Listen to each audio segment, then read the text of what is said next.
ನಿಮ್ಮ ವಾಹಿನಿ, ಇದ್ದಿದ್ದು ಇದ್ದ ಹಾಗೆ. ವಿಧಾನಸಭಾ ಚುನಾವಣೆಯಲ್ಲಿ ನಮ್ಮ ಕಾಂಗ್ರೆಸ್ ಅಭ್ಯರ್ಥಿಯಾದಂಥ ತಿಮ್ಮೇಗೌಡರ ಇವತ್ತು ಚುನಾವಣೆ ನಡೀತಾ ಇದೆ. ಈ ಚುನಾವಣೆಗೆ ನಮ್ಮ ತಾಲೂಕಿನ ಪದವೀಧರ ಶಿಕ್ಷಕರು ಚುನಾವಣೆ ಪ್ರಚಾರದಲ್ಲಿ ನಾವು ನಮ್ಮ ಪಕ್ಷದ ವತಿಯಿಂದ ಪ್ರಚಾರ ಮಾಡ್ತಾ ಇದ್ದೀವಿ. ನಮ್ಮ ಎಲ್ಲ ನಾಯಕರ ಜೊತೆಗೂಡಿ ಈ ಒಂದು ಚುನಾವಣಾ ಪ್ರಚಾರವನ್ನು ಮಾಡ್ತಾ ಇದ್ದೀವಿ. ಚುನಾವಣೆಯಲ್ಲಿ ನಮ್ಮ ತಾಲೂಕಿನಿಂದ 443 ಮತ ಇದೆ. ಇಲ್ಲಿ ಈಗ 150ರಿಂದ 200 ಮತಗಳ ಚಲಾವಣೆ ನಡೀತಾ ಇದೆ. ಇದರಲ್ಲಿ ತಿಮ್ಮೇಗೌಡರಿಗೆ ನಮ್ಮ ತಾಲೂಕು ಹೆಚ್ಚು ಮತಗಳು ಬರ್ತದೆ, ಅವರು ಜಯಶೀಲರಾಗ್ತಾರೆ. ಅದರಿಂದ ನಮ್ಮ ಪಕ್ಷದ ವತಿಯಿಂದ ನಮ್ಮ ಹೆಚ್ಚಿನ ನಾಯಕರು ಚಲುವರಾಯಸ್ವಾಮಿ ಇಡೀ ಜಿಲ್ಲೆಯಲ್ಲಿ ಪ್ರಚಾರವನ್ನು ಮಾಡಿದ್ದಾರೆ.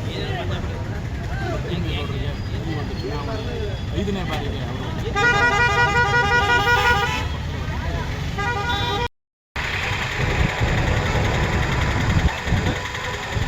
ಸುದ್ದಿ 3 ವಾಹಿನಿಯ ಹೆಚ್ಚಿನ ಮಾಹಿತಿಗಾಗಿ ಸಬ್ಸ್ಕ್ರೈಬ್ ಆಗಿ ಹಾಗೂ ಬೆಲ್ ಬಟನ್ ಒತ್ತಿ.